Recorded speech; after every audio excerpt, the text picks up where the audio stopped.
मैंने टीचमेंट पे online classes अभी अभी शुरू किया है। मेरा फेवरेट फीचर तो डिजिटल व्हाइट बोर्ड है। बस बोर्ड शेयर किया और लिखना शुरू। वही क्लासरूम वाली फील। पहले थोड़ी प्रॉब्लम होती थी क्योंकि कुछ स्टूडेंट्स को फॉर्मूला अच्छे से दिखाई नहीं देते थे, लेकिन अब सब कुछ क्लियरली दिखाई देने लगा है। वो खुश तो मैं खुश। इसीलिए कहते हैं कि टीचमेंट पे टीचिंग आसान है। अभी डाउनलोड करें टीचमेंट, इंडिया का नंबर 1 टीचिंग ऐप। हेलो दोस्तों, कैसे हैं आप? आई होप आप बहुत अच्छे होंगे। दोस्तों, स्वागत है आपका मेरे इस चैनल फिर से। दोस्तों, मैं आज आपके सामने एक नई कहानी लेकर फिर से उपस्थित हुई हूँ। कहानी बिल्कुल सत्य है। जो मैं आज आपको कहानी सुनाने जा रही हूँ वह एक ऐसी लड़की की दुख भरी कहानी है जिसको सुन के आपके आंखों से भी शायद आंसू छलक पड़ेंगे और आप भी अपनी बेटी के बारे में सोचने लगेंगे कि यदि हमारी बेटी के संग ऐसा होता तो हम क्या करते। होता क्या है, एक लड़की मुंबई में अपने परिवार के साथ रहती थी। वह दिल्ली में शादी करके आती है। जून के महीने में उसकी शादी होती है। शादी के बाद 10-15 दिन 20 दिन तक तो काफ़ी अच्छे से सब कुछ चल रहा था। जैसे 15-20 दिन गुजरते हैं, उसके ससुराल वाले उसको तंग करना शुरू कर देते हैं। कभी कहते दहेज लाओ, कभी डांटते फटकारते, सारा घर का काम कराते। फिर भी लड़की चुपचाप रहती। लेकिन जब दहेज के लिए कहते तो वह कुछ कुछ सामान लेके आती थी, लेकिन उनका लालच बढ़ता चला गया। वे फिर बार बार बड़ी बड़े सामानों की डिमांड करने लगे, बड़ी बड़ी रकम की डिमांड करने लगे। लेकिन उसके माँ बाप तो बहुत गरीब थे। दहेज में बहुत कुछ दिया था गरीब होते हुए, फिर भी उससे दहेज मांगा जा रहा था। शादी में भी बहुत सारा दहेज दिया था, उसके बाद भी ये कैसा दहेज मांगा जा रहा था। लेकिन लड़की है कि बताती नहीं थी अपने परिवार को। लेकिन जब हद से ज़्यादा बढ़ गई बात तो वह अपने मम्मी पापा को बताने लगी, अपने घर में सब कुछ बताने लगी कि मेरे परिवार वाले हमेशा कभी कुछ लाने के लिए कभी कुछ लाने के लिए बोलते हैं तो उसके मम्मी पापा उसको दे देते थे। सोचते शायद मेरी लड़की के जीवन में खुशी आ जाएगी, वह दे देते थे। लेकिन जब उनका लालच बढ़ता चला गया तो उसके परिवार वाले भी मजबूर हो गए। अब वह सोचने लगे कहाँ से देंगे इतना दहेज। एक बार तो उन्होंने 10 लाख की मांग कर डाली। जब 10 लाख की मांग कर डाली, लड़की के माँ बाप सोचने में पड़ गए कि हम इतनी बड़ी रकम कहाँ से लाएंगे, हम तो इतने गरीब हैं, हम इतनी बड़ी रकम का जुगाड़ भी नहीं कर पाएंगे। ऐसे करके चिंता करने लगते हैं। बेटी के माँ बाप चिंता में पड़ गए कि अब हमारी बेटी को तो बहुत तंग किया जा रहा है, हम क्या करें, कहाँ से लाए 10 लाख रुपए। इधर लड़की को बहुत तंग करने लगे, मारने पीटने लगे, सारा घर का काम कराते और देवर भी उस पर बुरी नज़र डालने लगा था, ससुर भी बुरी नज़र डालता था। फिर भी वह सहरी थी क्योंकि उसके माँ बाप गरीब थे। वह जाती भी तो जाती कहाँ, सिर्फ अपने माँ बाप को बता सकती थी। लेकिन इतना तंग करने लगे थे, लड़की अपने माँ बाप को फ़ोन करके रोते रोते बोलती थी। माँ बाप ने चुपके से उसको एक फ़ोन दिया था, कभी भी तुझे कोई परेशानी हो तो मुझे फ़ोन ज़रूर करना। एक बार उसने रोते रोते सारी घर की बात बता दी कि मुझसे दहेज और भी मंगाया जा रहा है, मैं कहाँ क्या करूँ। मम्मी पापा को रोते रोते बताती है और मेरा देवर मेरे पे गंदी नज़र डालता है, ससुर भी गंदी नज़र डालता है, सास भी मारती है, मैं क्या करूँ पापा मम्मी। ऐसे करके बहुत रोती है, बहुत सारा फ़ोन में बात करती है। लेकिन इतने में उनके घर वाले उसका फ़ोन देख लेते हैं। जैसे फ़ोन देखते हैं तो उसका फ़ोन तोड़ डालते हैं। उसके पास अब अपने घर वालों के संपर्क करने के लिए कुछ भी नहीं था और उसके परिवार वाले से वह बात भी नहीं करने थे। मिलने की तो दूर की बात, वह उसको अपनी बहन से, अपने मम्मी पापा से बात भी नहीं करने देते थे। लेकिन उसके मम्मी पापा ये सोचते थे पता नहीं फ़ोन क्यों नहीं आ रहा। लेकिन वह लाचार थे क्योंकि वह लोग गरीब थे। उन्होंने सोचा शायद सब कुछ ठीक होगा।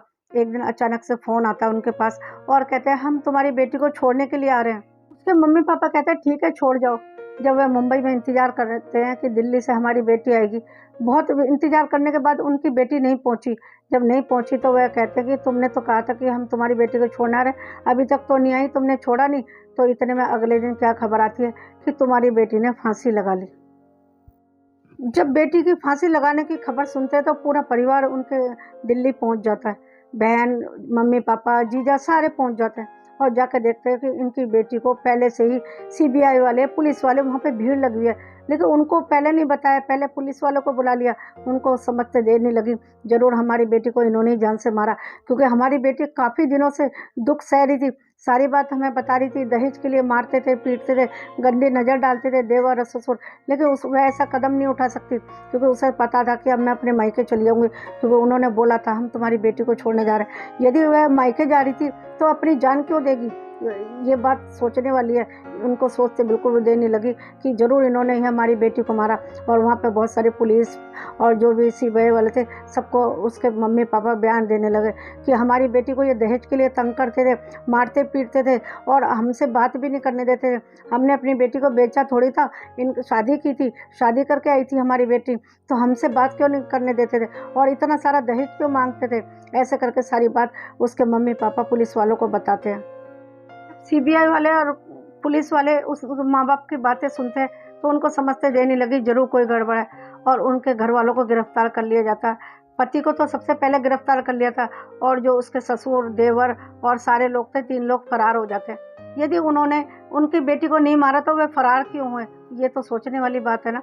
यदि वह सच्चे होते, लड़की अपना फांसी लगाती तो वह फरार क्यों होते। लेकिन एक बात और सोचने वाली है, यदि लड़की अपना भी फांसी लगाती है तो अभी तो उन्हीं की गलती है ना, क्योंकि यदि वह उनको परेशान करते थे बेटी को तभी तो वह फांसी लगाती। यदि वह अपना फांसी लगाती तो भी वह जिम्मेदार है, यदि उन्होंने फांसी लगाई तो भी उनकी गलती है। हर तरफ से गलती उन्हीं की है, लड़के वालों की।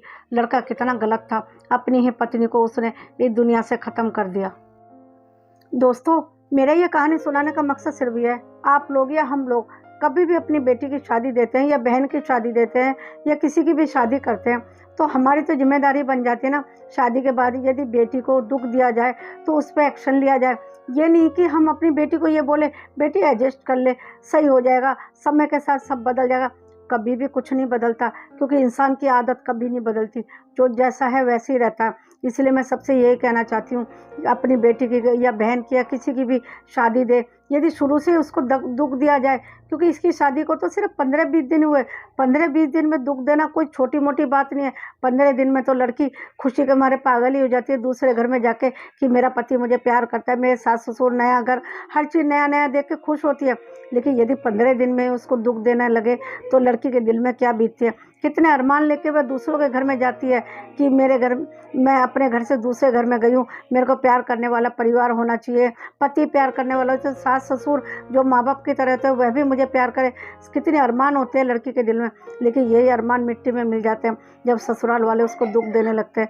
15 दिन में दुख देना कहाँ की तुक की बात है, 15 दिन में तो उसकी हाथ की मेहंदी उतरती है।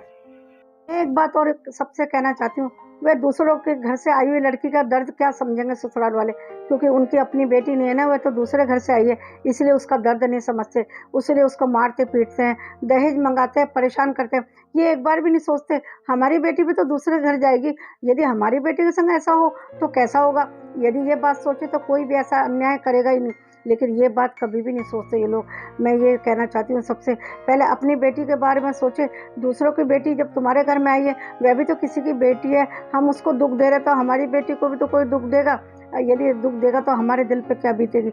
यदि हर कोई ये सोचने लगे ना, कोई किसी को दुख देगा ही नहीं।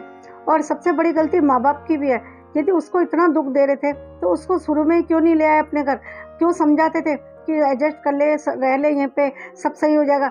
माँ बाप की बहुत बड़ी गलती होती है। एक बार शादी करने के बाद क्या बेटी का रिश्ता हमेशा के लिए टूट जाता है। तुम लोगों ने शादी दी है, माँ बाप ने शादी दी है, यदि उसको दुख होगा तो वह तुम ही तो उसको संभालोगे, तुम ही तो अपने घर में रखोगे, वह जाएगी कहाँ। ससुराल वाले अच्छे नहीं होते, माँ बाप उसको रखते नहीं है कि तुम्हारी शादी हो चुकी है, तुम्हें हम रखेंगे तो हमारी बदनामी होगी। बेटी जाए तो जाए कहाँ, हर हर हालत में बेटी की ही मौत होती है। कितनी दुख की बात है। एक हंसती खलती जिसकी नई नई शादी हुई थी, वह हमेशा के लिए दुनिया को छोड़कर जा चुकी थी। बहुत दुख की बात है। हम आज के ज़माने में भी हमारी बेटियों के संग ऐसा हो रहा है, ये कहाँ का न्याय है। बस मैं अंत में सबसे यही कहना चाहती हूँ, कभी भी किसी भी बेटी के संग ऐसा हो तो माँ बाप को चाहिए कि तुरंत एक्शन ले, और दहेज मांगे तो तुरंत ही ले एक्शन, क्योंकि दहेज लेना और देना कानूनी अपराध है। हाँ, वो अलग बात है, हम अपनी मर्जी से अपनी बेटी को खुशी खुशी सब कुछ भी दे दें, लेकिन यदि वह मांगे उसको दे दो। शुरू शुरू में तो वह थोड़ा मांग रहे, लेकिन आप लोगों को ये नहीं पता, थोड़ा थोड़ा करते करते वह बड़ी मांग कर बैठते हैं, जिसकी वजह से किसी की जान भी जा सकती है। मैं सबसे यही कहना चाहती हूँ, अपनी बेटी की सुरक्षा के लिए हर कदम उठाए। कभी भी ये ना सोचे अब तो शादी हो गई हमारी बदनामी होगी, बदनामी के बारे में नहीं सोचे, क्योंकि बेटी से बढ़कर कुछ भी नहीं है। बस मेरी ये कहानी यही समाप्त होती है। यदि आपको मेरी ये कहानी पसंद आई तो एक लाइक और शेयर कर दीजिए। हाँ, यदि आप मेरे चैनल पर नए हैं तो सब्सक्राइब भी कर दीजिए और बेल आइकन को भी प्रेस कर दीजिए, ताकि अगले आने वाली वीडियो आप तक सबसे पहले पहुंच सके। और हाँ, कमेंट तो ज़रूर कीजिए क्योंकि आपके कमेंट से ही मुझे बहुत मोटिवेशन मिलता है और मैं अगली वीडियो ला पाती हूँ। दोस्तों एक बार फिर कहती हूँ, इस वीडियो को ज़्यादा से ज़्यादा शेयर कीजिए ताकि हर कोई सावधान हो जाए। बस मैं अपनी कहानी यहीं समाप्त करती हूँ। अपना और अपनों का बहुत ध्यान रखिए। मिलती हूँ अगले वीडियो में, तब तक के लिए नमस्कार, थैंक यू।